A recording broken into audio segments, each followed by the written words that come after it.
কক্সবাজার বাংলাদেশের দক্ষিণ-পূর্ব উপকূলে অবস্থিত চট্টগ্রাম বিভাগের একটি প্রশাসনিক জেলা। কক্সবাজারকে বাংলাদেশের পর্যটনের রাজধানী বলা হয়ে থাকে। আর এখানেই রয়েছে পৃথিবীর দীর্ঘতম অখণ্ডিত সমুদ্র সৈকত, যার মন ভোলানো আকর্ষণে সারা বছরই পর্যটকে পরিপূর্ণ থাকে এই কক্সবাজার। প্রিয় দর্শক, আমাদের আজকের ভ্রমণটাও এই কক্সবাজারকে ঘিরেই সাজানো হয়েছে। আজকের ভিডিওতে দেখতে পাবেন ঢাকা থেকে কক্সবাজার যাওয়ার উপায়, কক্সবাজার গিয়ে কোথায় থাকবো, মূল আকর্ষণ সি বিচ ছাড়াও আর কোথায় কোথায় ঘুরবো, এসবের বিস্তারিত একটি প্যাকেজ। আশা করছি এই ভিডিওটি দেখলে আপনি আপনার পরবর্তী কক্সবাজার ভ্রমণের পুরো গাইডলাইন পেয়ে যাবেন। আমাদের এবার যাত্রাটি শুরু হতে যাচ্ছে টঙ্গীর কলেজ গেট থেকে, আর আমরা যাচ্ছি হিমাচল পরিবহনের গাজীপুর টু কক্সবাজার রুটে চলা এসি স্লিপার বাসে করে। বাসটি যদিও গাজীপুর থেকে ছেড়ে আসে, তবে আপনি চাইলে ঢাকার যে কোনো পয়েন্ট থেকে এর টিকিট কিনে বাসে চড়ে আপনার কাঙ্ক্ষিত স্থানে যেতে পারেন।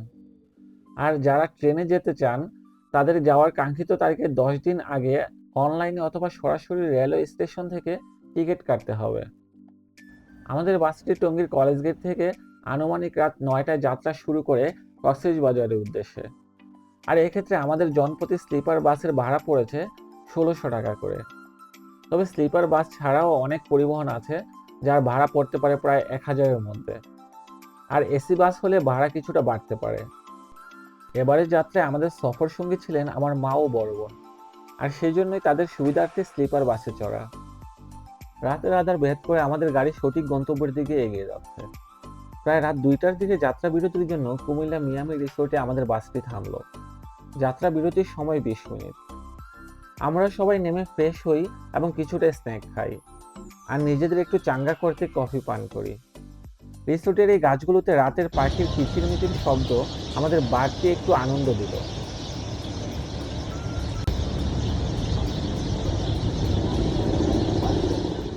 বিরতি শেষে আবারও ছুটে চললো আমাদের বাস।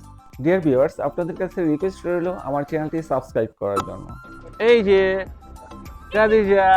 কক্সবাজারের অভিমুখী বাসগুলো এই ডলফিন মোড়ের পাশে যাত্রীদের নামিয়ে দেয়। এটাই সেই কক্সবাজারের ডলফিন মোড়। এর পাশে বিচটাই হচ্ছে কলাতলি বিচ। এখানেও থাকার জন্য পেয়ে যাবেন অনেক হোটেল, মোটেল ও রিসোর্ট। তবে বেশিরভাগ দর্শনার্থী পর্যটকরা সুগন্ধা বিচের পাশেই হোটেলগুলোতে রাত্রি যাপন করে থাকেন। 2 থেকে 3 হাজারের মধ্যে এইসব হোটেলে রাত্রি যাপনের জন্য আপনি মানসম্মত রুম পেয়ে যাবেন। এই হচ্ছে আমার ব্যাটালিয়ন, আর আমরা পৌঁছে গিয়েছি আমাদের কাঙ্ক্ষিত সেই স্বপ্নবিলাস হলিডে সুইটস হোটেলে। তো শুরুতে আমার রুম এবং আজকের ডিটেল আপডেট সম্পর্কে আপনাদের কিছুটা ধারণা দিয়ে নিই। সমুদ্র বিলাস হলিডে সুইটস আমাদের হোটেল। এই হোটেলের দ্বিতীয় তলায় আমরা 2টা ফ্ল্যাট নিয়েছি। একটি ফ্ল্যাটের মধ্যে যেরকম আমাদের 3টা বেড আছে, ডাইনিং অ্যান্ড কিচেন আছে, 2টা বাথরুম অ্যাটাচ। আর ইচ্ছে করলে আপনারা কিচেনে পাক করে খেতে পারেন বাজার করে। অ্যান্ড আরেকটা ফ্ল্যাটে আমাদের আছে 2টা বেড আছে, ডাইনিং স্পেস আছে, দেন বাথরুম আছে, বারান্দা তো অবশ্যই আছে। তো এই হচ্ছে আমার রুম। এই তো দেখাচ্ছি আপনাদের। বেডটা যদিও অগুছালো এখন। এই তো এখানে আপনারা ওয়ার্ডরোব আছে কাপড় রাখার জন্য, এক্সট্রা বালিশও আছে দেখা যাচ্ছে। আর এটা হচ্ছে আমার বারান্দা। এই তো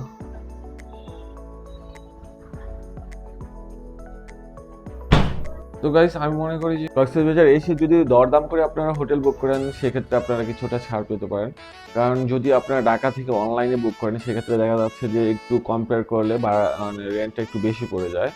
তো আমরা যেহেতু ঢাকা থেকে বুক করেছি, তো এখানে আসার পর এর আগেও যতবার এসেছি কম্পেয়ার করে দেখলাম যে তুলনামূলক আপনার রেন্টটা একটু বেশি পড়ে। যারা বাজেট ফ্রেন্ডলি আসেন তাদের জন্য বেটার হবে যে কক্সবাজার আসার পরে হোটেলগুলো দেখে দেন তাদের পছন্দ মতো বুক করার জন্য। সেক্ষেত্রে আপনারা কিছুটা সাশ্রয় পাবেন। আজকে কক্সবাজারে আমার প্রথম দিন। তো আজকে আমাদের প্ল্যান হচ্ছে এখন সি বিচে যাব, দেন সি বিচে কিছু শুট নিব, দেন কাম ব্যাক হোটেলে চলে আসবো এবং একটু রেস্ট নেব। বিকালটায় আমরা যেহেতু জার্নি করে আসছি, বিকালটায় একটু রেস্ট নেব, দেন সন্ধ্যার পরে আবার সি বিচে যাব। So let's go guys with me.